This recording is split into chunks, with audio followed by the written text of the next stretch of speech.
It was a blistering summer afternoon in Detroit when Marcus Davis felt his world collapsing around him. At just 25, he carried burdens that would have broken most men twice his age. Ever since COVID-19 took his father's life, Marcus had become the pillar holding up his family's crumbling roof. His mother Loretta struggled with diabetes and severe hypertension. Medical bills stacked on their kitchen counter like a silent army waiting to destroy them. His little sister Jasmine was in her final year at Howard University, tuition notices arriving like threats every month. Debt collectors called Marcus day and night, their voices cold, demanding payments he simply didn't have. That day, Marcus was exhausted from his third job. He parked his rusted Chevy and walked into Mama Ruth's Soul Kitchen, counting out his last few wrinkled dollar bills to buy fried chicken and mac and cheese, anything to keep himself going for his overnight security shift. As he waited for his food, he felt eyes on him. Slowly he turned and saw a black Rolls-Royce Phantom idling outside. Behind the tinted window sat a woman whose mere presence seemed to hush the busy street. When the chauffeur opened the door, out stepped Eleanor Whitmore, an 85-year-old business legend with diamonds sparkling at her throat. Her empire spanned real estate logistics and entertainment across America. But as she walked towards Marcus with graceful confidence, her eyes held secrets deeper than her fortune. She smiled softly and said, "You're Marcus Davis, aren't you?" In that moment, the scorching Detroit heat felt suddenly cold around him. Marcus stood frozen in the smell of frying chicken and collard greens, staring at Eleanor Whitmore as if he'd seen a ghost. How did this regal woman, dressed in a white linen suit with pearls shimmering against her deep brown skin, know his name? Before he could muster a greeting, she tilted her head slightly, studying him with eyes that seemed to pierce straight through his soul. "I know everything about you," she said, in a voice as smooth as aged bourbon.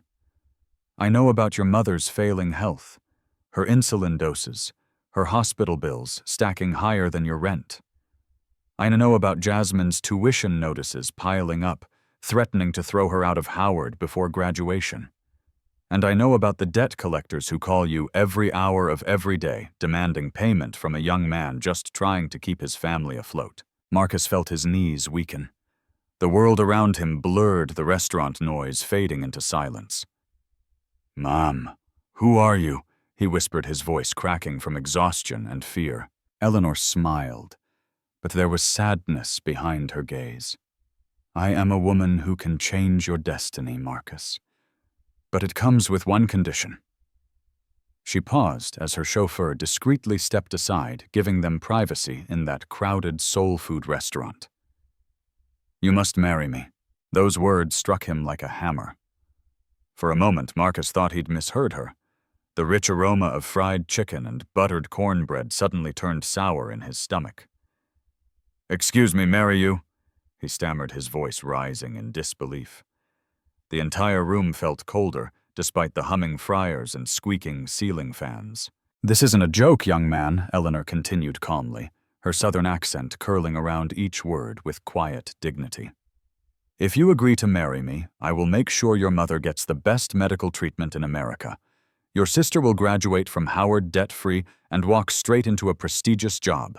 I will pay off every last debt, drowning your family, and give you a life of comfort you've never dared to imagine." Marcus' pulse thundered in his ears. He tried to speak, but the words died in his throat. This woman, this legend he'd only heard about on Detroit business radio stations, was offering him a way out. But at what cost? His father had always taught him never to accept anything that seemed too good to be true. Yet here he was, with nowhere left to turn. Debt collectors threatened lawsuits. His mother's blood pressure was out of control again, and Jasmine had called crying just last night, saying she might have to drop out for lack of tuition payments. Eleanor handed him a gold-embossed business card with her personal number etched in elegant script. "Think about it," she said softly, brushing his hand with a touch so light it felt like a blessing. Then she turned her diamonds flashing under the restaurant's flickering fluorescent lights and walked back to her Rolls-Royce. Marcus watched her car pull away into Detroit's summer. Heat haze his chest tight with fear, hope, and disbelief. As he slid the card into his wallet, he realized he was standing on the edge of a choice that could either save his family or destroy everything he had left. The days that followed felt like walking through a fog. Marcus barely slept, haunted by the echo of Eleanor Whitmore's offer. Each morning, he watched his mother Loretta struggle to stand as she checked her blood sugar with trembling hands. Each night, he heard his sister Jasmine cry quietly behind her bedroom door, thinking no one could hear her despair. Debt collectors called relentlessly, their voices cold and unfeeling. Then, just 3 days after Eleanor's proposition, everything came crashing down. 2 grim-faced men from the Payday Loan Company arrived at their tiny East Side apartment, threatening to seize their worn-out furniture if Marcus didn't pay up by the end of the week. That same evening, the hospital called to say they would no longer continue Loretta's treatments without immediate payment. Jasmine called from her dorm room in tears, saying Howard University had suspended her classes until tuition was paid in full. Marcus sat on his narrow twin bed, staring at the gold-embossed card Eleanor had handed him. The edges were worn now from his constant handling each brush of his thumb against its surface, reminding him that his family's salvation lay just one phone call away. Finally, with trembling fingers, he dialed her number. The line barely rang before he heard her calm, melodic voice. "Marcus," she said, as if she'd been expecting him. "Are you ready to change your destiny?" Within 48 hours, everything was arranged. Marcus barely recognized himself as he stood in a borrowed suit outside the Los Angeles County Courthouse, the California sun blazing overhead like molten gold. The ceremony felt surreal, attended by politicians, entertainment moguls, and business tycoons he'd only ever seen on TV. Cameras flashed as Eleanor arrived in a silver limousine, stepping out with a grace that defied her 85 years. Her gown was a soft lavender silk that shimmered against her glowing skin, her diamond necklace catching the sun like fire. When she smiled at him, Marcus felt an odd warmth settle in his chest, mixing with the fear and confusion swirling inside him. The judge spoke words Marcus barely registered, his heart hammering as he repeated his vows in a voice thick with uncertainty. Eleanor spoke hers with unwavering confidence, her eyes locked onto his with an intensity that made his knees weak. When the ceremony ended and the marriage certificate was signed, her hand briefly squeezed his, sending a shiver down his spine.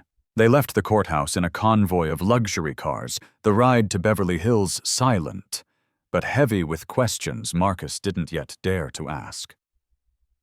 As the gates to her mansion swung open, he felt like he was entering another world. The estate sprawled before him like a vision from a dream, with marble floors imported from Italy, chandeliers dripping with crystals from France, and oil paintings worth more than he could earn in 3 lifetimes. Uniformed staff bowed their heads as Eleanor passed, and when they looked at Marcus, their eyes held a mixture of fear, curiosity, and something he couldn't quite place. That night, as he lay alone in a bed bigger than his entire Detroit bedroom, Marcus wondered what he had truly agreed to. The air smelled of lavender and polished wood, the silence so thick he felt smothered by it. Somewhere deep within the mansion, he heard Eleanor's voice speaking on the phone, calm and commanding. He closed his eyes, realizing he was now part of a world where love and power walked hand in hand, and where he was just beginning to understand the price of salvation. In the weeks that followed, Marcus settled into his new life like a man slipping into a suit 2 sizes too big. The mansion was breathtaking in its opulence, each room a testament to Eleanor Whitmore's empire and impeccable taste. Marble staircases spiraled upwards like the neck of a swan, leading to glittering chandeliers suspended from cathedral-high ceilings. The staff moved silently around him. Their gazes lowered their footsteps as soft as whispered prayers. They addressed him as Mr. Davis, but with a stiffness that revealed more fear than respect. Even the senior housekeepers who had served Eleanor for decades avoided eye contact unless spoken to directly. Yet for all its beauty, the mansion felt like a gilded prison. Marcus noticed things he couldn't ignore. On the second floor, a heavy oak door reinforced with steel bands and electronic locks was guarded at all times. Day and night, 2 private security men stood sentinel in sleek black suits, their earpieces coiled like vipers, their gazes unwavering. Whenever Marcus passed by and asked about the room, the staff would simply bow and say in hushed voices, "Mr. Davis, that area is restricted to Mrs. Whitmore only." His nights were restless. He often lay awake, listening to the quiet hum of central air and the ticking of a grandfather clock down the hall, wondering what secrets lay hidden behind that locked door. Eleanor herself remained a mystery. Their marriage felt like a business transaction more than a union. During the day, she was gone jetting to board meetings in San Francisco, calling investment bankers in London, and negotiating with tech firms in Tokyo. Her presence lingered only in the faint scent of jasmine perfume drifting through the mansion corridors. When they did share time together, it was during formal dinners in the cavernous dining room, where staff served them 3-course meals on china, so fine he was afraid to touch it. She would sit across from him in elegant gowns, her posture regale, her eyes appraising him with an unreadable calm. Their conversations were brief and devoid of intimacy. She asked about his comfort, his meals, and whether he needed anything for his mother or sister back home. But they never spoke of feelings, dreams, or what had brought them to this strange union. Yet something about her gnawed at Marcus' mind. Despite her 85 years, Eleanor moved with a grace and vitality that defied logic. Her skin glowed with a youthful radiance. Her hair, thick and ebony black, streaked with silver, cascaded down her back when unbound. Sometimes, when he watched her speak on the phone late into the night from across the grand hall, her silhouette blurred by amber lamplight. She looked no older than a woman in her 40s. One night, curiosity won over caution. As he walked down the long corridor past her private wing, he noticed the heavy oak door was slightly ajar, its electronic lock beeping faintly. The guards were gone, perhaps changing shifts or called away. Marcus' heart pounded in his chest so loudly he feared it might echo off the marble floors. He stepped closer, his palms sweating, his mind screaming with warnings he ignored. Peering through the narrow gap, he saw a dimly lit room, lined with floor-to-ceiling shelves holding ancient books, boxes, and framed photographs. At the far end stood Eleanor, her back to him, speaking softly into a phone. Her voice was filled with emotion, anger, sadness, longing tones he had never heard from her before. But what made his blood run cold was not her words, but her posture. The woman standing there moved like someone decades younger, her silhouette straight and strong, her hair unbound and cascading down her back like a waterfall of black silk under candlelight. Marcus backed away from the door, heart racing as questions flooded his mind. Who was this woman he married? What was she hiding behind those locked doors? And most terrifying of all, had he just sold his soul to a life built on secrets he could never escape? Marcus couldn't shake what he'd seen that night. Every time he closed his eyes, Eleanor's youthful silhouette haunted his thoughts like a flickering candle in a dark chapel. Days passed with him walking the mansion halls in silence, consumed by questions he didn't dare voice. The staff remained tight-lipped, and the guard stationed outside that locked door never shifted so much as an eyebrow in his direction. But the gnawing curiosity inside him grew into an obsession wrapping around his chest like a tightening rope. His chance came unexpectedly. One afternoon, while reviewing documents in the library, he caught sight of Aisha Eleanor's personal assistant. Aisha was only 24, her almond skin glowing under the lamplight, her long braids pinned neatly into a bun. Unlike the other staff, her eyes met Marcus with warmth and cautious kindness. He decided to take a risk. "Aisha," he called softly. She turned startled by the vulnerability in his voice. "Can I ask you something personal?" She approached him warily, clutching a stack of Eleanor's legal papers. "What is it, Mr. Davis?" He hesitated, his throat dry. I want to spend time with my wife privately. I just don't know how to arrange that here." Aisha blinked, then her eyes softened into a smile so genuine it almost made Marcus flinch. "Mr. Davis, Mrs. Whitmore has been waiting for you to make that request." She set down her stack of papers, her voice dropping to a confidential whisper. "She talks about you, you know, when you're not around." Marcus' chest tightened with conflicting emotions, fear, hope, confusion. "Can you arrange for me to visit her tonight?" Aisha nodded eagerly. "I'll ask her immediately, sir." Within minutes, Aisha returned, her face glowing with excitement. "Mrs. Whitmore says she would be honored to have you join her in her private quarters tonight at 10. That evening, Marcus stood in front of Eleanor's door, his palms sweating despite the mansion's perfectly controlled air conditioning. He took a deep breath, trying to quiet the hurricane swirling inside his chest.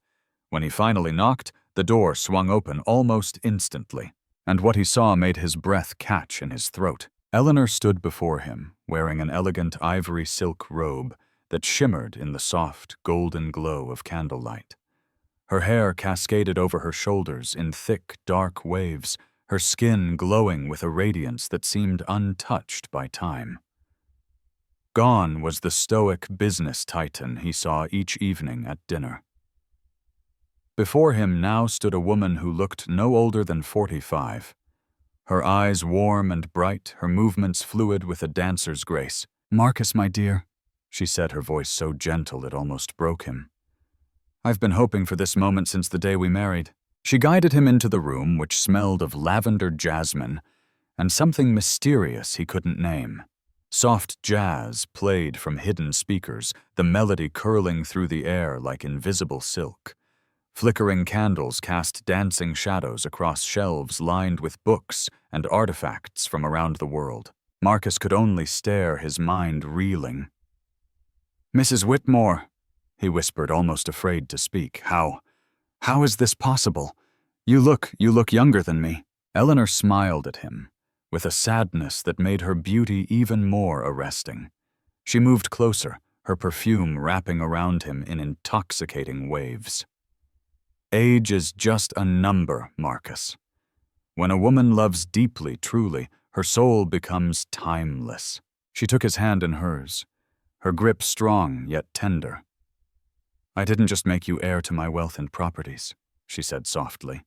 "I made you the heir to my heart."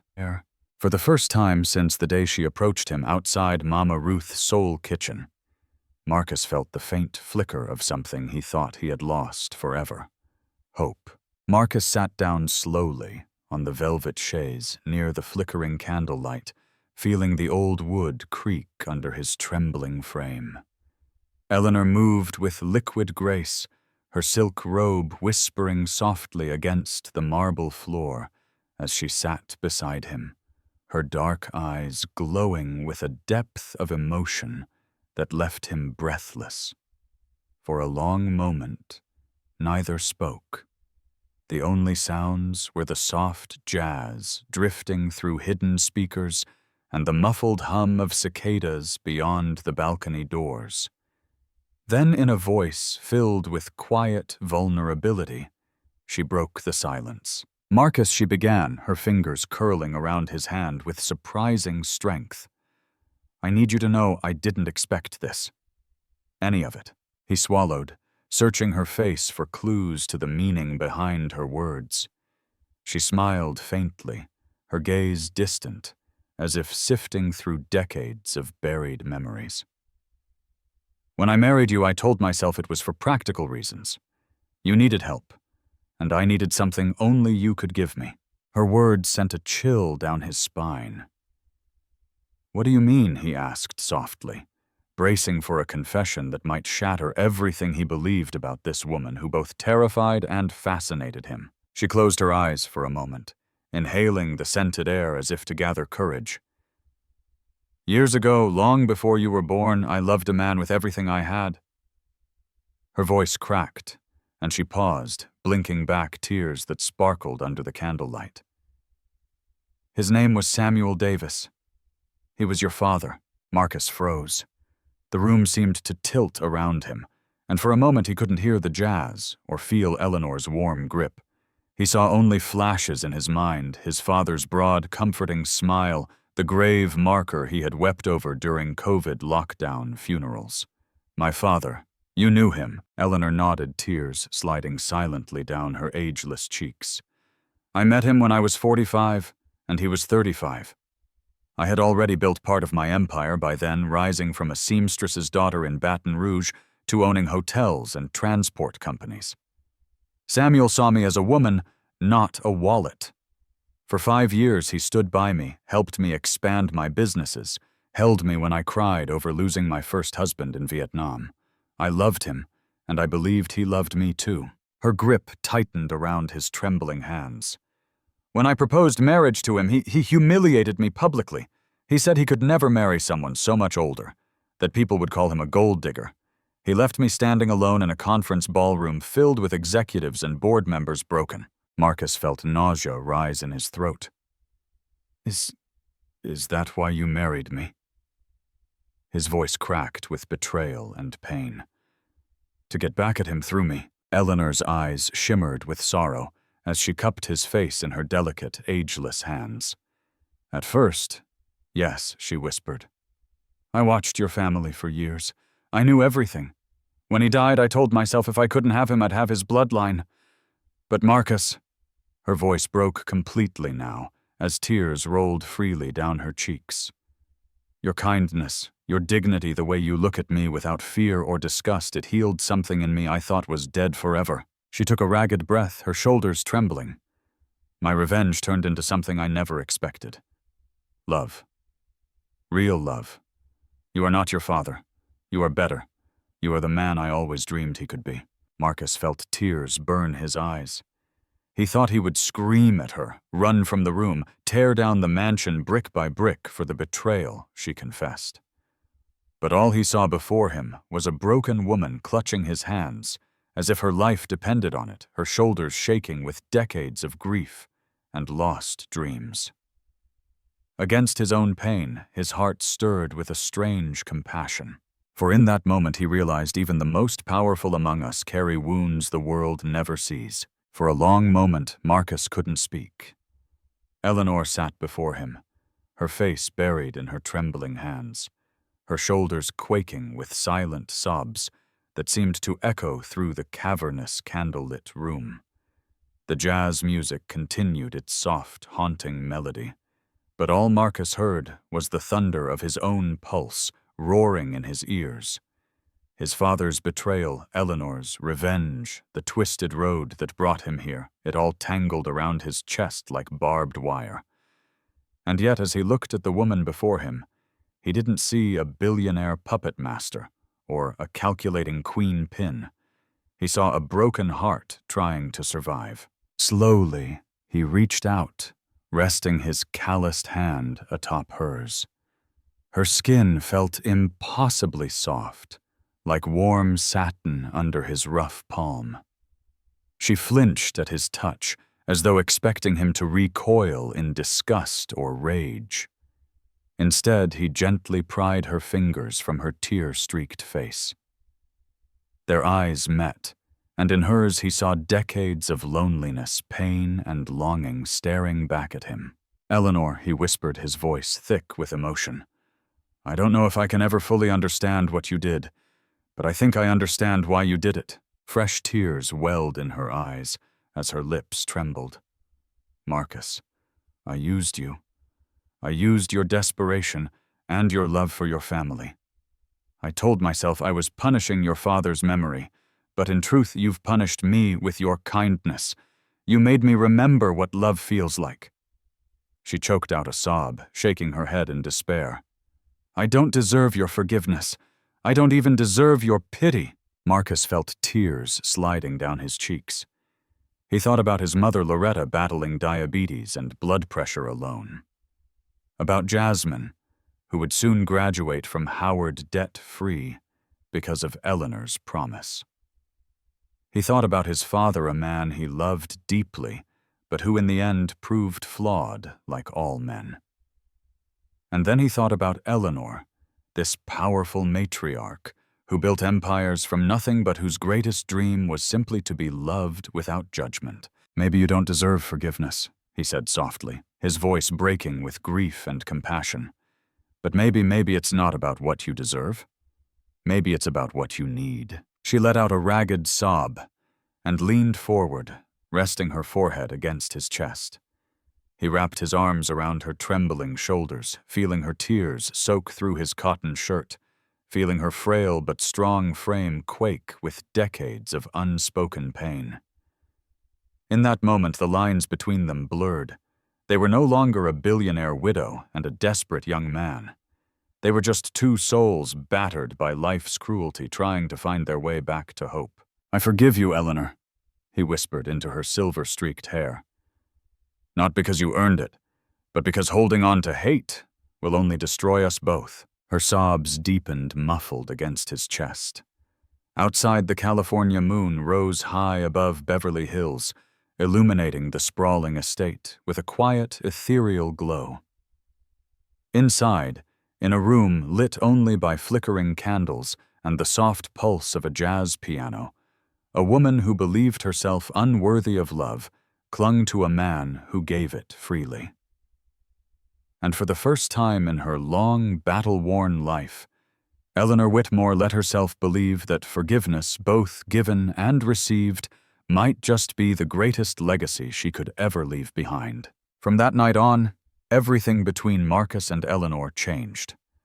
Their marriage, once a silent arrangement of debts and obligations, blossomed into a quiet companionship built on truth and forgiveness. Eleanor began inviting Marcus into her world, not as her husband in name only, but as her partner. She taught him the art of negotiating billion-dollar mergers, introduced him to board members who once saw him only as a passing curiosity, and entrusted him with decisions that shaped the future of her empire. Marcus absorbed every lesson with the same dedication he once gave to juggling DoorDash deliveries, security shifts, and weekend construction jobs. For the first time in his life, he felt as if he truly belonged somewhere beyond survival. 6 months later, on a crisp winter morning, Eleanor fell seriously ill. The best doctors in Los Angeles and New York were flown in to treat her, but her age and failing organs gave no mercy. During her final days, she summoned Marcus to her bedside in the private hospital suite overlooking the fog-kissed Hollywood Hills. Her voice was thin, but her eyes still glowed with the same timeless radiance that first unnerved him. "Marcus," she whispered, her trembling hand resting over his strong, calloused one, "your love healed 40 years of bitterness. I can leave this world knowing forgiveness is real, that love is stronger than revenge." Tears blurred Marcus' vision as he kissed her hand softly. "I'll carry everything you taught me, Eleanor. I promise." When Eleanor passed away days later, her funeral became a national event, attended by politicians, celebrities, and industry titans who owed her their careers. But as Marcus stood by her casket, he didn't see the billionaire everyone else mourned.